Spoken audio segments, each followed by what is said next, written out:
Bom dia. Hoje a gente, continuando, nossas aulas, de entomologia agrícola.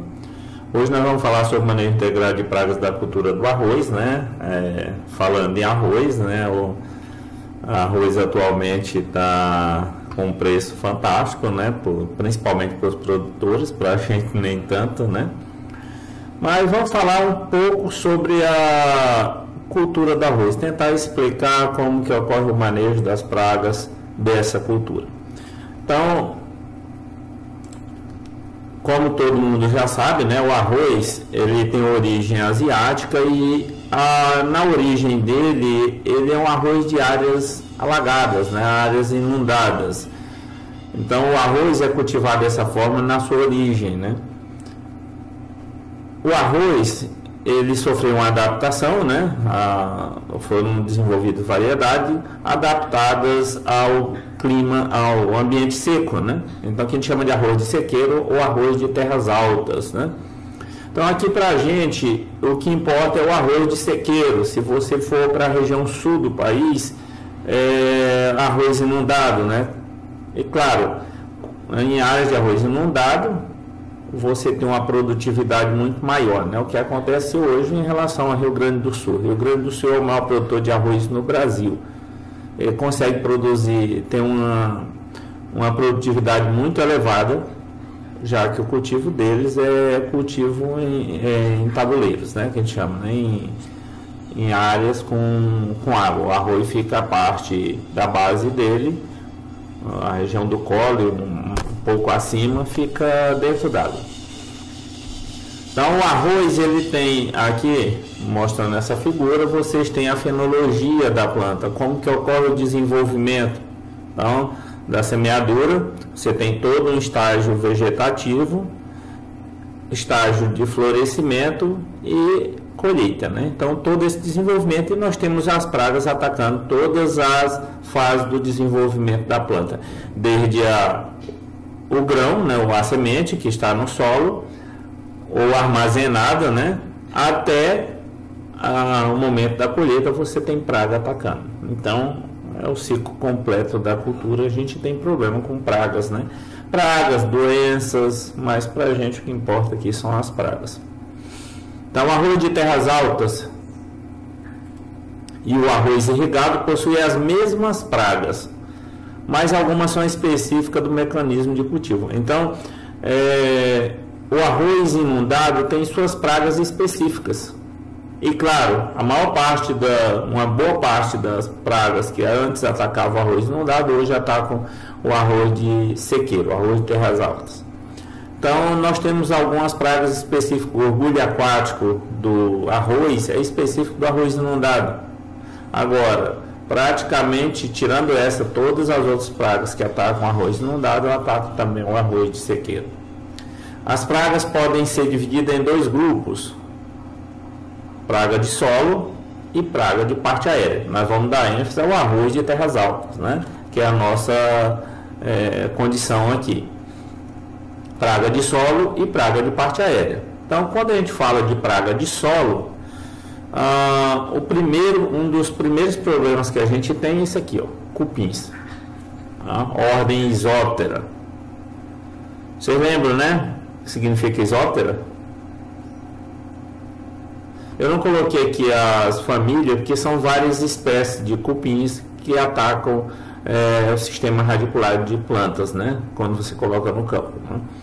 Então, iso significa igual e ptera, asa. Então, são indivíduos que têm todas as asas iguais, ou seja, o mesmo tamanho.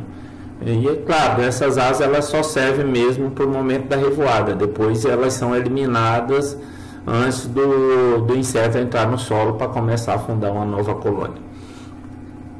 Então, são pragas típicas de terras altas. Claro, arroz inundado você não vai ter problema com o cupim. Ele não vai suportar encharcamento. Quando eu falo de cupim, eu estou falando principalmente o cupim que a gente chama cupim subterrâneo. Aqui nós temos uma espécie que predomina, chamada de Heterothermes tenue. Tá? Se você for, por exemplo, na região de Sinop, pode ser já outra, e assim vai variando de região para região qual que é a espécie de cupim subterrâneo que predomina naquela região, né? Mas todos eles causam o mesmo problema. Então, causam muitos prejuízos na fase inicial da cultura, ou seja, quando está formando o sistema radicular, está começando a se desenvolver, se tiver o ataque, você tem falha severa de stand. Então eu tenho que ter muito cuidado. Então o produtor termina fazendo o quê? Tratamento de semente. Claro, não só para o cupim, mas para outras espécies que também causam dano, tanto à semente quanto na fase inicial de desenvolvimento da cultura. Quando a gente fala de cupim, pessoal, é importante entender uma coisa: eles são insetos sociais. Então eles armazenam alimento, então eles têm que buscar uma grande quantidade de alimento e armazenar. Outra coisa é o cupim subterrâneo, não é o cupim de monte. Então você observa, quando é o cupim de monte, você observa a quantidade de colônia que tem na área, como é que está a infestação, mas quando é cupim subterrâneo é muito complicado. Outro fator importante, aqui para a nossa região, as áreas de cultivo de arroz, em abertura de novas áreas, não é tão grande, porque o que tinha que abrir praticamente já foi aberto. Então o que hoje se faz? Antes de entrar com o cultivo de soja, você passa por um período de cultivo de arroz, até porque o que está acontecendo? A gente está tirando pastagem e entrando com o cultivo de soja. Mas para que eu entre com a soja, se eu entrar imediatamente com o cultivo de soja, eu tenho uma produtividade baixa.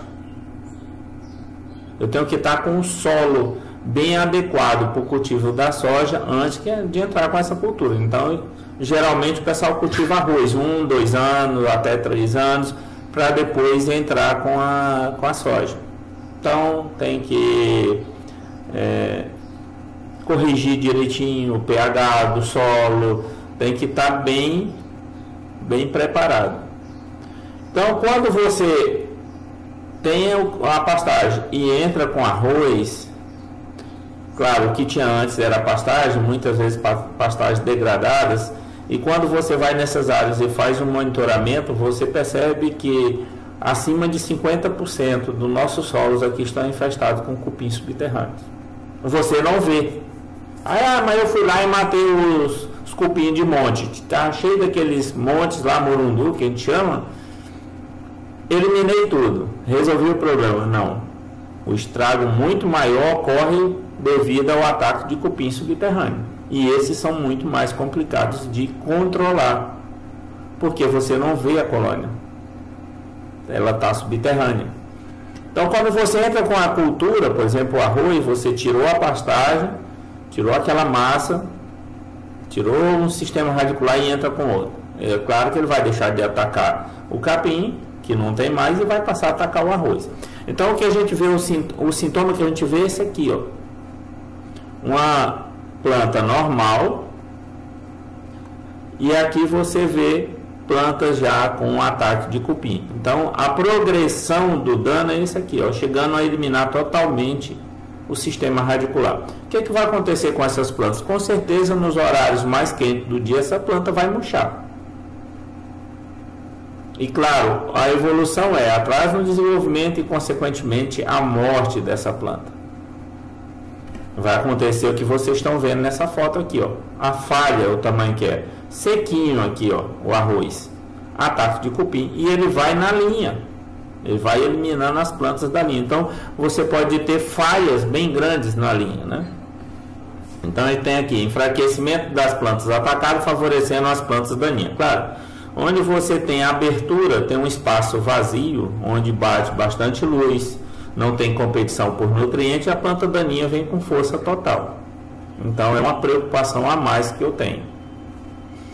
Então, o pessoal que entra com arroz em cima de áreas anteriormente cultivadas com pastagem, ele tem que se preocupar primeiramente com isso aqui.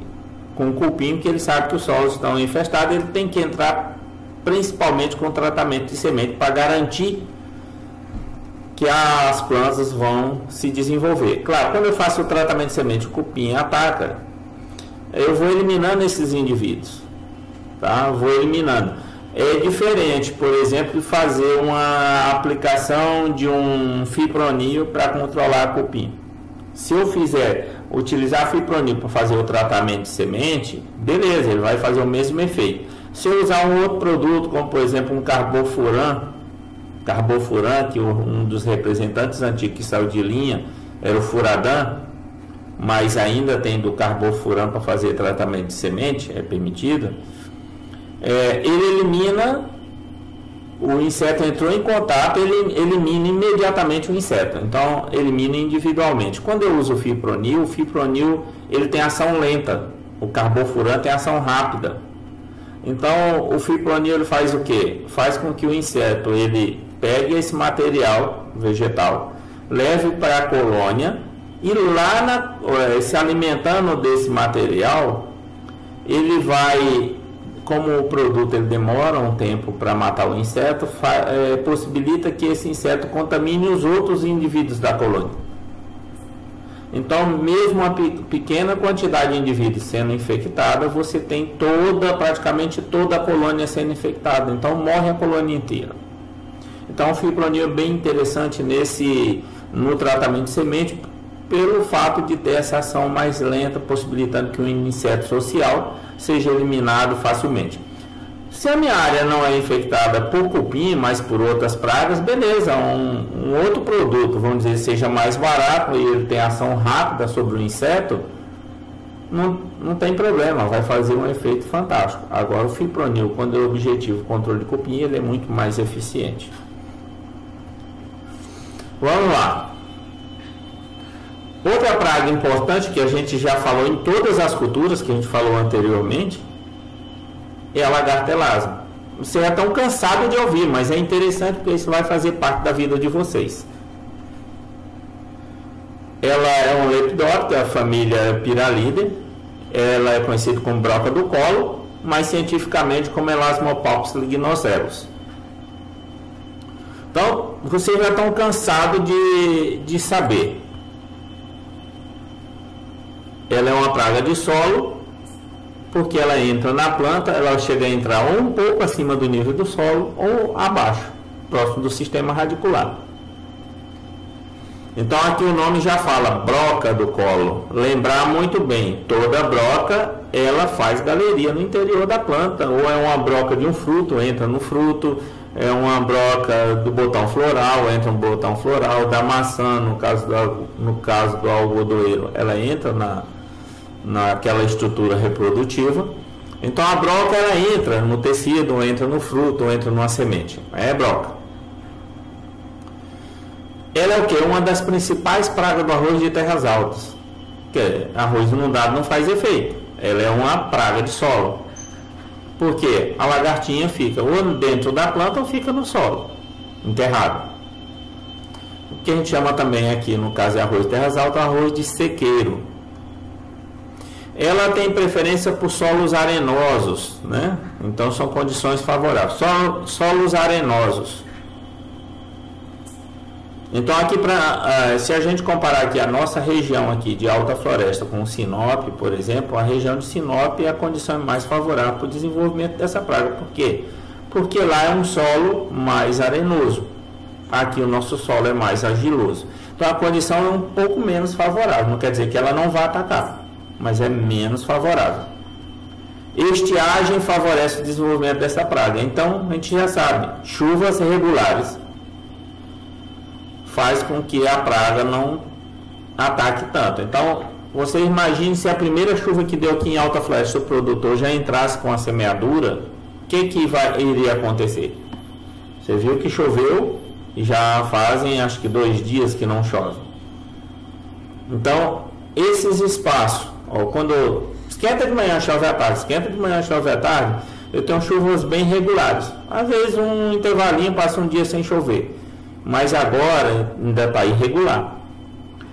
Se está irregular, mas o produtor quer entrar com semeadura mesmo assim, O interessante é que ele faça o quê? Tratamento de semente. Tá, o tratamento de semente não é só para essa praga. Então tem várias pragas de solo e pragas de estágio inicial de desenvolvimento das plantas que podem ser controladas com tratamento de semente. Então eu já faço objetivando todas essas outras. Mas para lagarta elasmo, com certeza vai fazer efeito. As lagartas, elas bloqueiam o cormo na sua base, um pouco acima do nível do solo ou um pouco abaixo do nível do solo, provocando o que a gente chama de coração morto. Guardem bem esse nome, a gente já falou lá na cultura do milho, coração morto. O que é o coração morto? Se vocês olharem aqui, ó,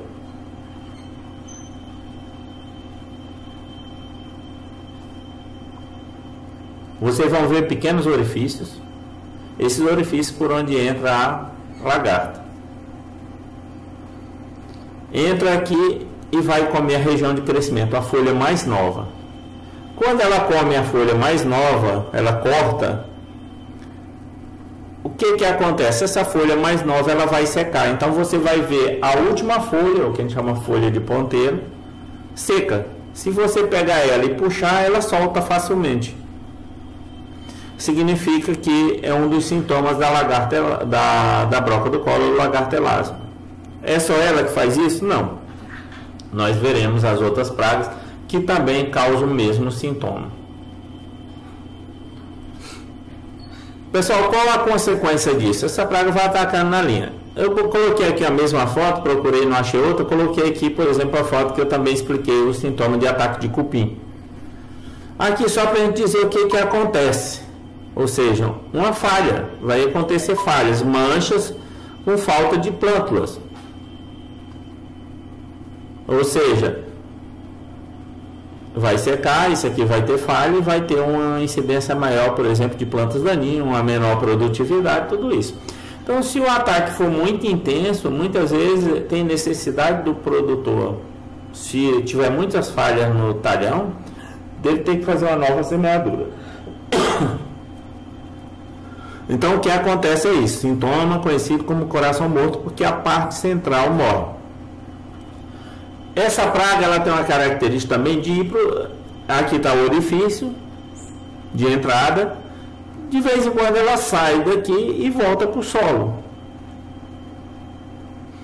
Só que junto, próximo desse orifício aqui, ela constrói um abrigo com teia, restos vegetais, partículas do solo, e faz um abrigo como se fosse um casulo.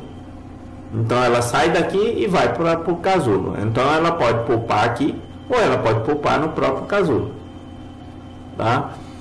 Mas ela sai daqui e vai atacar outra planta. Quando você tem uma dicotiledônia, por exemplo, que é uma planta só, ela pode se alimentar dessa planta e depois partir para uma outra planta. A lagarta elasmo, quando é uma planta de arroz que ainda não perfilhou, ela vai fazer a mesma coisa. Quando perfilha, ela muitas vezes só muda de uma planta para outra, né? Na mesma toceira.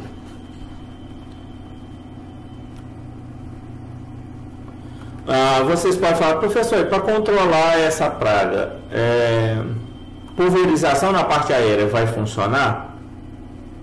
Pode funcionar com mais eficiência para o adulto, ou você pulverizar direcionando para a base da planta, por colo. E nesse caso você tem que aplicar um volume maior de cauda. Não é muito interessante, porque tem que escorrer aqui para proteger a planta nessa região. O mais interessante é que, se já tem um histórico, é você fazer o tratamento de semente, do que você ter um trabalho muito maior, um gasto muito maior depois. Outra praga também de solo, e que a gente já comentou em outras culturas, é o bicho-bolo, ou conhecido como pão de galinha. A gente já tinha comentado antes, né? É um coleóptero, família Melolontidae, e a espécie é Diloboderus obiderus, né? Esse aqui é quase um besouro, que a gente chama besouro rinoceronte. Tá? Então as larvas são essas e elas se alimentam no sistema radicular da planta. O adulto não. A larva se alimenta no sistema radicular. Então as posturas são feitas no solo, O período larval pode chegar a 20 meses. Agora, imagine, 20 meses. Significa o quê? Quase 2 anos que ela pode permanecer no solo. Ou seja, tem a condição adversa, não tem problema, ela está lá. Ela pode ficar durante 2 anos, na fase larval, só na fase larval.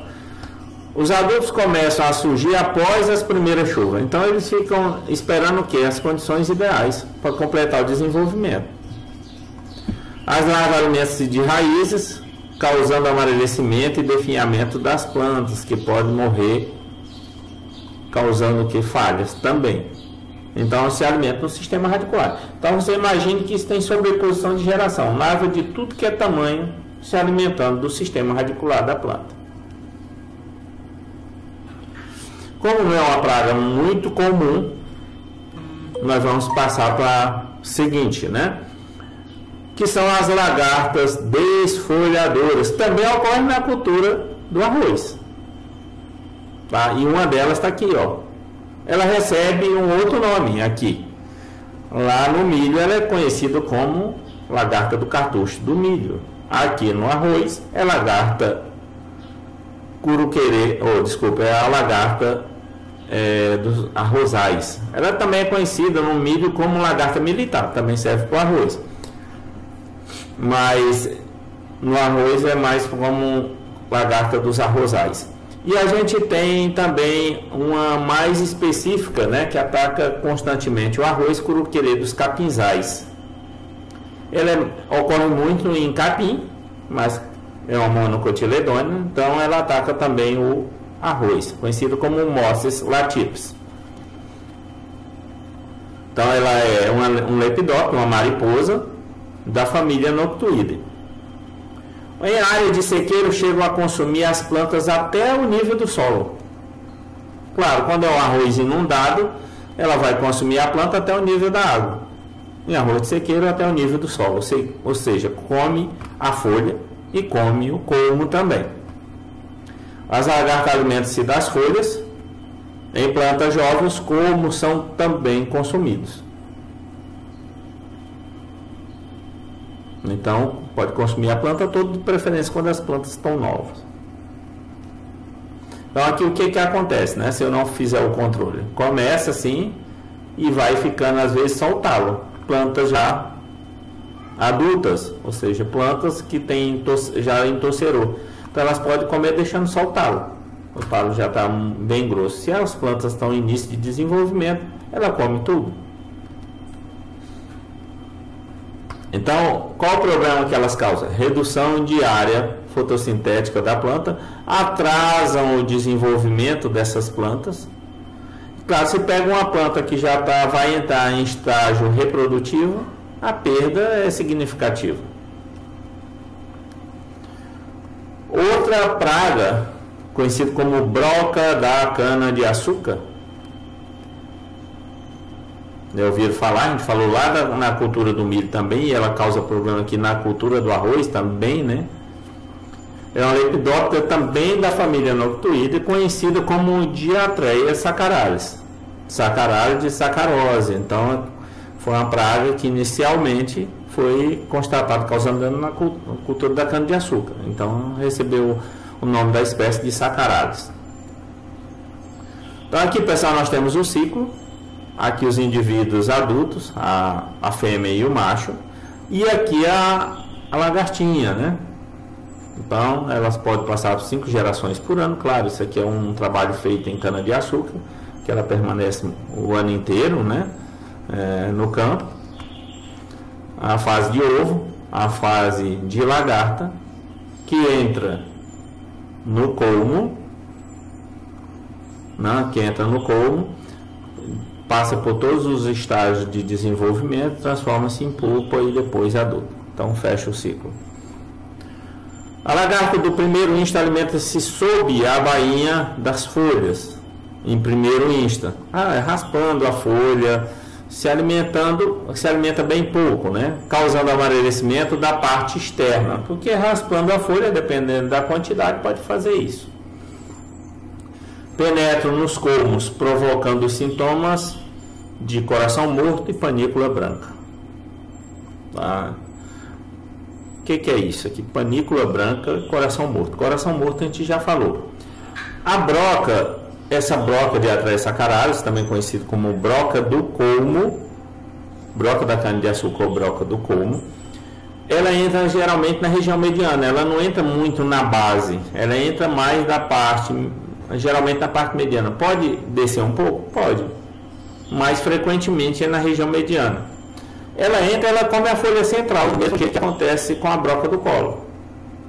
Qual a diferença? É que a broca do colo ela entra ou quase rente ao solo ou abaixo do nível do solo. A broca do colmo, região mediana, ela pode descer um pouco, mas é um pouco mais alto o local de penetração. O dano é o mesmo. Olha lá, ó, coração morto. Quando a planta está em estágio vegetativo, né, conhecido como coração morto. A folha mais nova ela morre. E a planta perfilha. Quando é o milho, isso não é aceitável. No arroz, o perfilhamento é interessante, né? Panícula branca é quando ela lança a estrutura reprodutiva, a praga ataca e corta a parte central, que na verdade agora é a panícula. Essa panícula vai acontecer o quê? Não vai reserva para ela, nem água, nada. Ela não enche, ela fica branca. Então, sintoma conhecido como panícula branca também. É só ela que causa isso? Não. Por exemplo, se a lagartelasma atacar, também na início da fase reprodutiva vai causar o mesmo sintoma. Transformam-se em polpas no interior dos colmos. Também, né? Então a gente tem aqui, ó, entrada no colmo, orifício de entrada, e vai matar a parte central. O que vai acontecer é isso aqui, ó. Folhas em estágio vegetativo, ou folha central seca. Quando está em estágio reprodutivo, a panícula branca. Isso são os principais sintomas de ataque dessa praga. Pessoal, nós temos também lagartas das panículas, ou seja, atacam direto às espiguetas. É um lepidóptero também da família Noctuidae. Nós temos duas lagartas, Pseudoletia sequax e Pseudaletia e Pseudaletia adúltera. Então nós temos duas espécies pertencentes ao mesmo gênero. Então nós temos aqui a sequax, que ela tem uma coloração cinza, e a lagarta é um pouco mais clara, um verdinho um pouco mais claro. E a adúltera, nós temos ela uma coloração meia, um tom do marrom voltado mais para o vermelho, né, mais avermelhada, e a lagarta com um tom um pouco mais escuro, com essas manchas quase preta, ou preta aqui no sentido longitudinal, na lateral dela, né? Então, aqui não é tão comum, mas em outras áreas de cultivo de arroz, isso aqui já é bem comum, o ataque dessas pragas. Nos primeiros estágios, as lagartas se alimentam das folhas. Nos últimos, atacam as panículas. Então, nos primeiros estágios, as lagartas alimentam-se das folhas. Então, pequenininha. Depois partem para as panículas. Após a emissão da panícula, deve-se realizar amostragem diária. Então, diariamente, você tem que estar passando na lavoura para verificar. Porque senão você vai perder. Como o ataque é diretamente no produto que vai ser comercializado, a sua perda pode ser bem maior. Uma lagarta por metro quadrado ocorre a redução de 3% da produtividade. Uma lagarta por metro quadrado pode atingir até 3% de perda. Então você tem que ter muito cuidado, porque se aumentar bastante a população, a sua perda seria o seu lucro. Então você tem que ter cuidado quanto a isso. Outra praga importantíssima da cultura do arroz, esse bichinho aqui, ó, percevejo do colmo. Tá? A gente tem os percevejos normalmente atacando sementes. Esse aqui ele tem preferência pelo colmo. Ele é um arroz inicialmente que atacava inicialmente local inundado, arroz inundado. Mas se adaptou muito bem ao arroz de sequeiro. Então aqui em alta floresta a gente tem problema com esse percevejo. Ele é conhecido como tibraca, limbativentris. Qual é a característica dele? Como os outros percevejos também, introduz o estilete no colmo e injetam toxina no local da alimentação. Então, se você olhar aqui, ó, você vai ver um ponto escuro. Esse ponto escuro é o local que o percevejo se alimentou. Quando você olha o colmo assim, você vê apenas um pequeno ponto. Você pode dizer assim, como que o sintoma pode ser tão grande, o dano pode ser tão grande se o sintoma é só um pontinho escuro? Tá, isso aqui quando você tem as bainhas mais externas, das folhas mais externas, não sofrem tantos problemas. Elas muitas vezes permanecem verdes, mas quando você remove essas bainhas, essas folhas, e chega ao colmo, somente ao colmo, você vai ver isso aqui, ó, anelamento desse colmo. As folhas que saíram abaixo desse local permanecem verdes. As que saíram acima vão todas secar, vão todas morrer. Morre primeiro o quê? Morre primeiro aquela que é de ponteira, porque o primeiro que vai mostrar o sintoma é a região de crescimento, ou a folha mais nova. Então, ó, na fase vegetal, outra situação interessante que vocês podem observar é quando tem uma grande quantidade de percevejo na base da planta, ali na torceira, esses indivíduos não precisam ser uma grande quantidade, né? Os percevejos têm a característica de ficar na planta de ponta cabeça, de cabeça para baixo. Tá? Isso é uma característica desse percevejo. Você vê que ele é todo marrom. Se ele for para o solo, ele fica difícil de você ver. Ele tem a cor do solo. Então, na fase vegetativa ocorre o quê? Quando ocorre o ataque dele, o secamento das folhas centrais, principalmente. E o sintoma conhecido como coração morto, que a gente falou, também no ataque da broca. Só que como ele suga aqui e anela, se a planta está em estágio de florescimento, vai aparecer isso aqui, ó.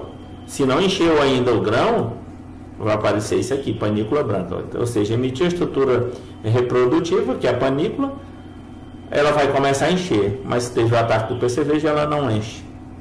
Então ela vai ficar com panícula branca, ou seja, não vai desenvolver o grão. Então esses são os sintomas. Então a gente viu broca do colo, broca do colmo e o percevejo da panícula, os três causando um problema conhecido como coração morto. Tá? Isso aqui é como eles colocam os ovos, ó.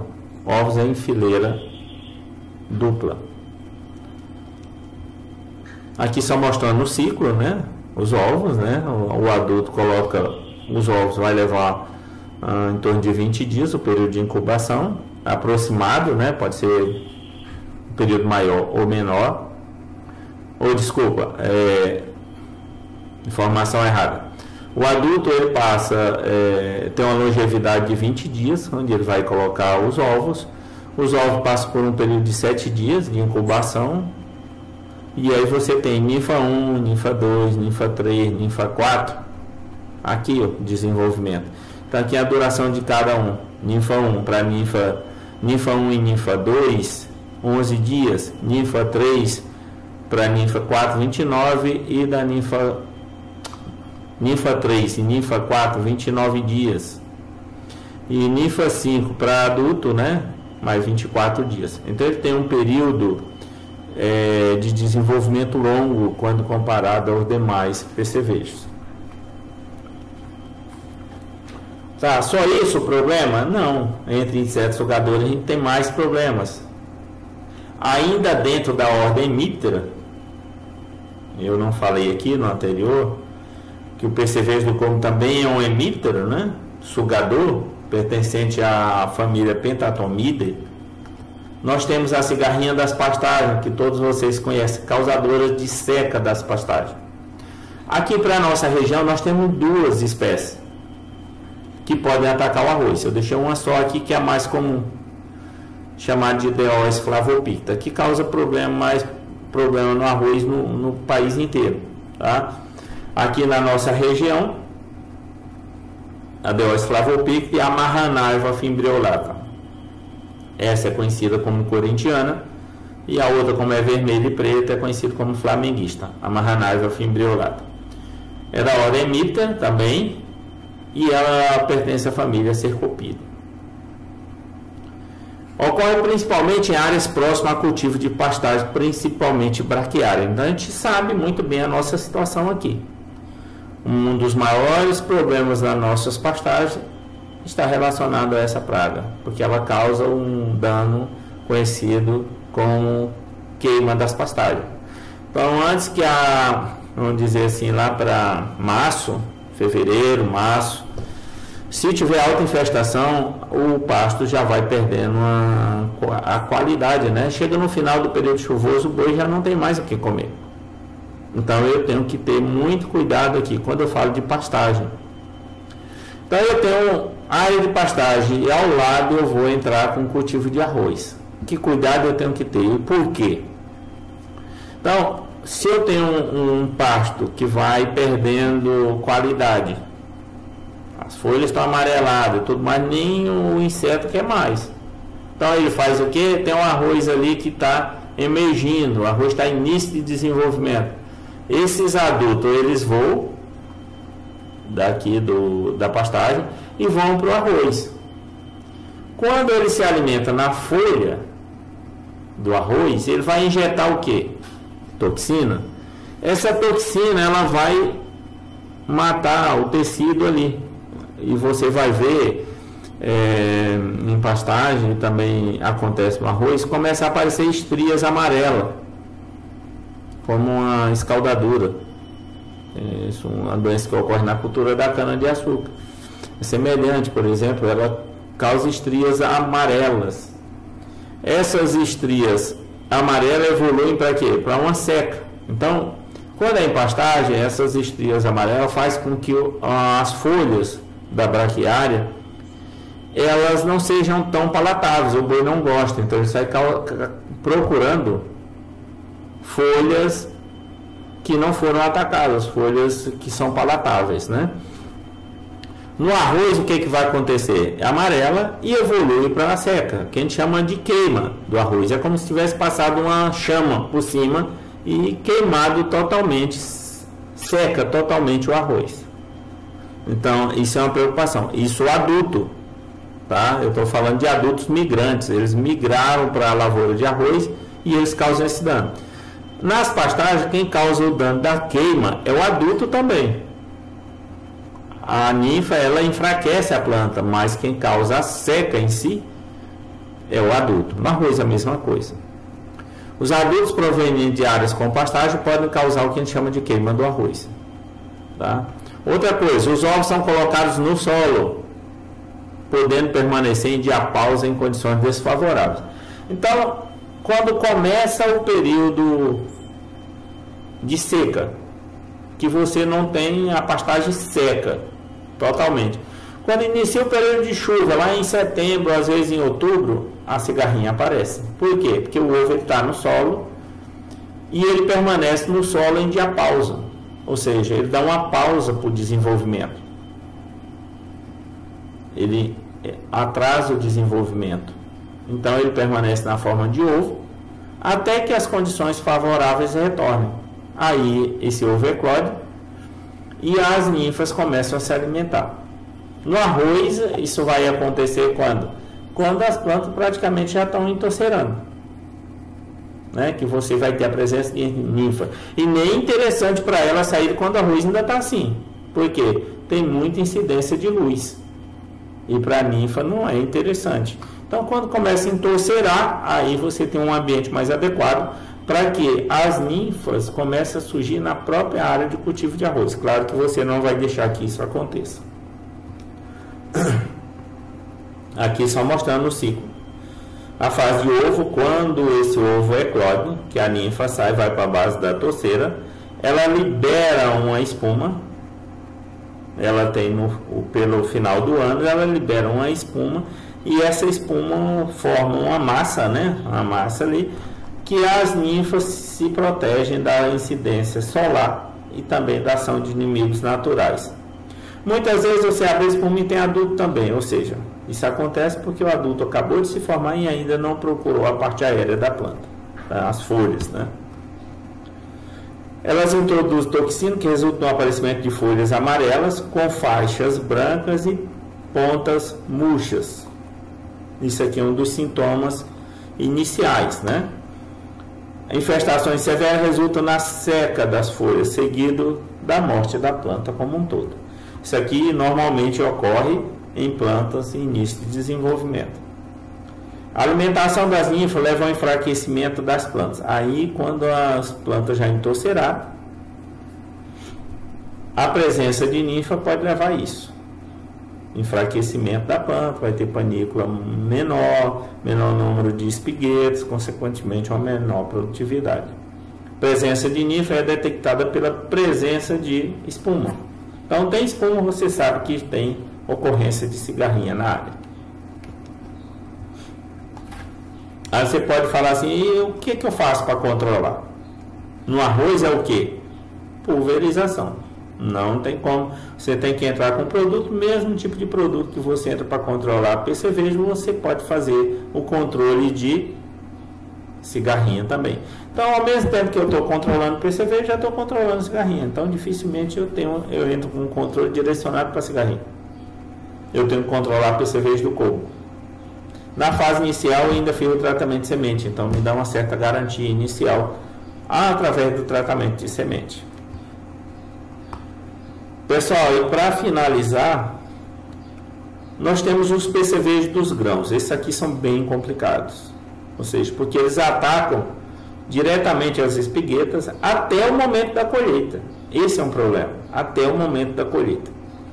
Então, eles podem favorecer a incidência de várias espécies de fungos causadores de mancha nos grãos de arroz. Então, se vocês já ouviram com certeza falar de fungos atacando as sementes. Lá na soja, o percevejo favorece o ataque da mancha púrpura. Aqui a gente tem vários outros fungos que ou vão via aparelho bucal, ou seja, a parte externa do aparelho bucal que ficou suja, alguma coisa, ou devido ao ferimento que ele causa para sugar o grão, o fungo se desenvolve e causa mancha nesses grãos. Então aqui nós temos eram duas, deixa eu ver se botei outra aqui. Eram na verdade duas espécies, a outra sumiu daqui, mas vão causar o dano vai ser o mesmo.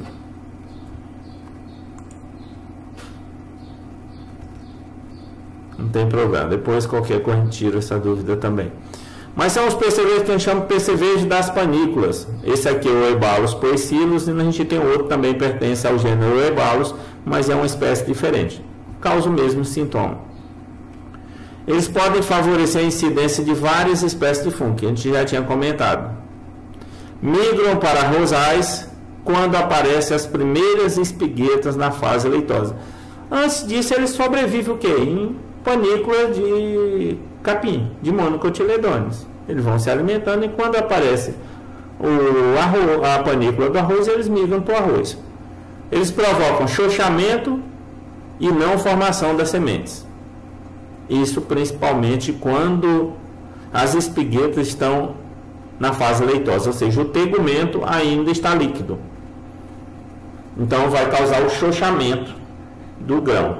Então fica só a palha. No momento do beneficiamento, essa palha é jogada fora. Então é perda total. Quando as espiguetas estão em estágio pastoso e elas são atacadas, o sintoma vai ser esse. Você vai ver manchas na espigueta, manchas.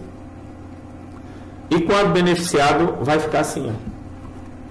Então, para consumo, esse arroz é inviável. Eu posso até utilizar isso aqui para ração, quirela, para outras coisas, mas para colocar no mercado, nem pensar, né? Não tem valor comercial. Quando o ataque é pequeno, o que pode acontecer? Ele ficar, que a gente chama, com característica de gessado. Então, o ataque desse jeito não serve para nenhum tipo de arroz. Quando o ataque é leve, mesmo assim, você pode ter esse arroz no mercado como tipo 2, tipo 3, e aí vai, né? Então, um arroz com qualidade menor. Tá, a gente chama de arroz gessado, porque ele não tem a coloração vítrea. Então ele fica com a característica gessada e quando passa no beneficiamento, uma boa parte desse arroz ele quebra. Então vira quirela. Então você tem perdas aí no beneficiamento. Então dê uma olhada aqui, pessoal. Olha, e sem arroz, se você não está enganado, arroz inundado. Dê uma olhada a quantidade de percevejo aqui praticamente numa única torceira. É uma coisa absurda. Parece que foi deixado para ter infestação. Então, o que acontece? Esse percevejo, se eu estou produzindo semente, ele diminui o poder germinativo dessa semente. O arroz se torna mais leve. É claro, vai se tornar mais leve porque uma boa parte vira palha. Quando ocorre a formação, os grãos quebram mais facilmente durante o beneficiamento, que a gente já tinha comentado. Ele não fica com coloração vítrea, fica mais gessado, então quando passa no polimento ali, ele quebra. Após o beneficiamento, apresenta manchas escuras, que são essas manchas aqui que a gente está vendo. Então, as perdas podem ser muito grandes. Beleza. Então, nós comentamos aqui sobre as principais pragas da cultura do arroz e o que eu devo fazer, então, para resolver, né? Então, a gente já falou de o que é possível fazer em relação a algumas pragas, em termos de controle, mas vamos comentar aqui um pouquinho. A caracterização do MIP do arroz. Quais são os alicerces para a tomada de decisão?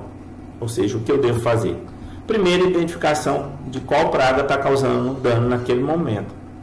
Então, tenho que identificar para saber que tipo de produto eu posso recomendar. Se eu já tenho um histórico de ocorrência de determinada praga, eu já entro com uma medida preventiva. E qual que é a principal medida preventiva? Tratamento de sementes.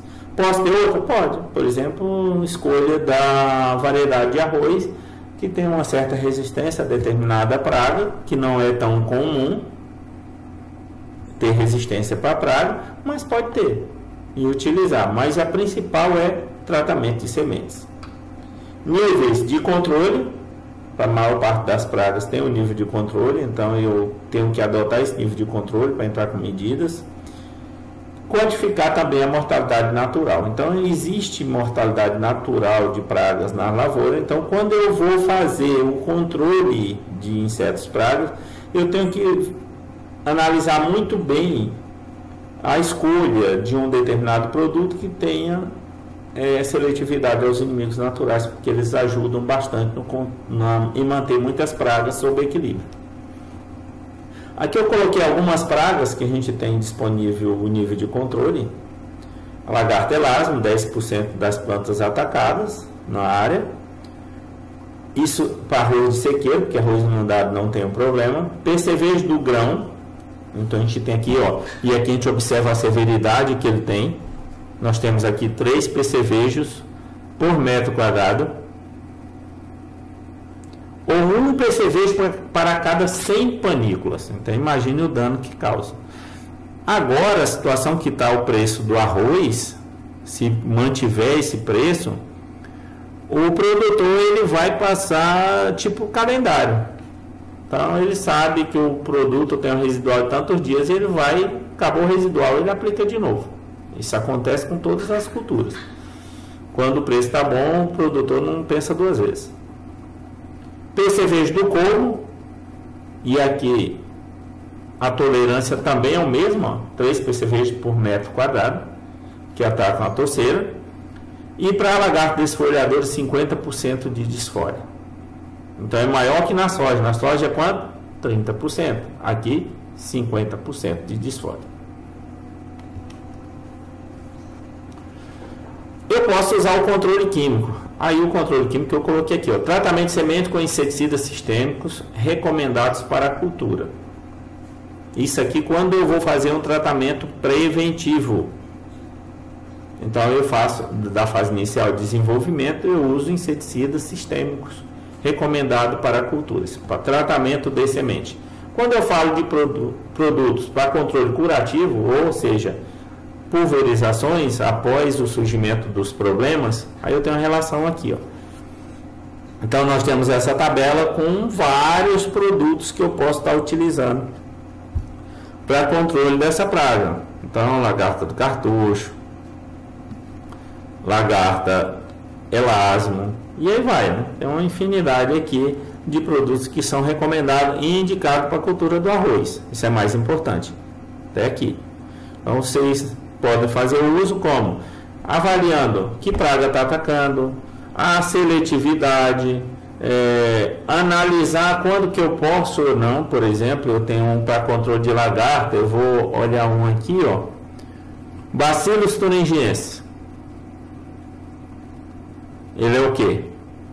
Inseticida microbiológico, a bactéria. Eu posso aplicar e eu tenho que observar o que? Serve para as duas lagartas, ó, lagarto cartucho e curuqueira dos capinzais. O que eu tenho que analisar é que momento eu devo aplicar, qual hora que eu devo aplicar, e o momento do desenvolvimento dessa praga. Ela tem que ser aplicada na fase inicial do desenvolvimento, porque senão não tem o efeito desejado. Então eu tenho que ter muito preocupação na hora de escolher. Se eu quero aplicar um produto seletivo para controlar também lagarta do cartucho, a lagarta curuquerê e outras pragas, nós temos os piretróides. Mas qual é o problema dos piretróides? Eles não são seletivos. Eles são de amplo espectro, matam tudo. Aí eu tenho que verificar se vale a pena fazer isso.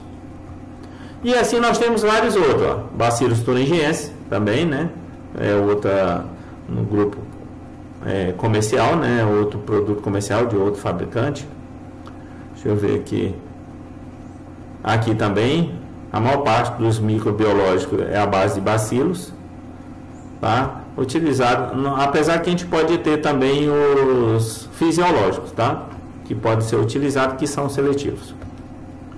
Bem, pessoal, era só isso. Eu queria agradecer, muito obrigado e até a próxima aula.